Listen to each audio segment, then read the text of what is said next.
Hey guys, and welcome to Dainty Bite. So many of you asked me to make gluten-free bread, and this recipe is the one I've been experimenting in the kitchen. And this recipe is a no-knead bread, so simple to make and so good. Let me show you how to make it in minutes, and let's get started. This is literally the perfect mix of flour. You won't even feel that this is gluten-free. It is so good. Can you believe this sandwich is made out of gluten-free bread? And now for the mix, you're gonna add 1 cup of tapioca flour, 1 cup of potato starch, and 1 cup of white rice flour, half a cup of chickpea flour, and that's it. 1 teaspoon of salt. You're gonna mix everything well. Add a 1/4 teaspoon of instant yeast, 1 teaspoon of baking powder, 2.5 teaspoons of xanthan gum. I'll be leaving all the amounts and all the ingredients in the description box below, so check it out. And for a great flavor, I'm gonna add 1 teaspoon of Italian seasoning and 1 teaspoon of rosemary. Add dry rosemary or fresh rosemary, it's totally up to you.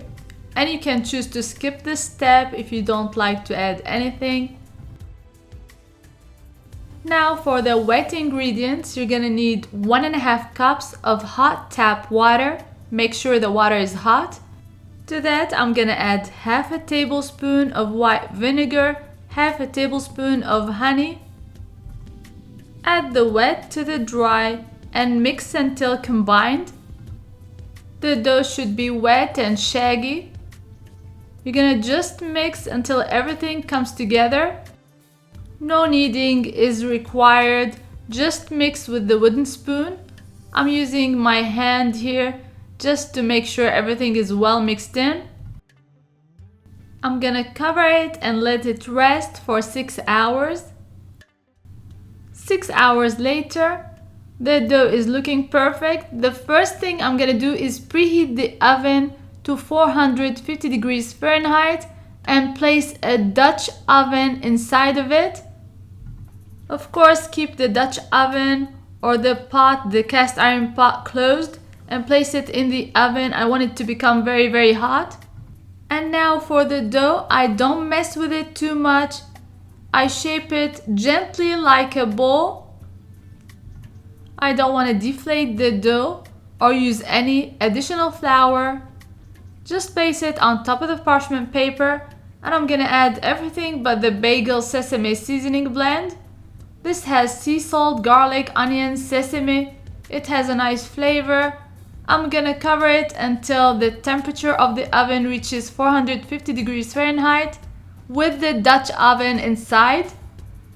When it comes to 450 degrees Fahrenheit, I remove the Dutch oven from the oven, place the dough inside of the Dutch oven, cover it and cook for 30 minutes.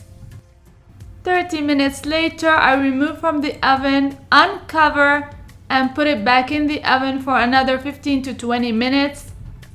This process will give you a crusty, crispy outside on the bread and a great soft bread on the inside. Make sure to wait until the bread cools completely before slicing. I was a little impatient and I sliced it while it's still a little warm. But look at this bread, you can't even tell this is gluten-free. It has a nice crust on the outside, very flavorful on the inside. If you don't like to use everything sesame seasoning, you can add just sesame seeds or you can leave it out. This will satisfy your craving for a great piece of bread. I really hope you give this recipe a try, and please leave any question or comment in the comments box below. And don't forget to subscribe to my channel and follow me on social media. The links are in the description box below. And until next time, bon appétit!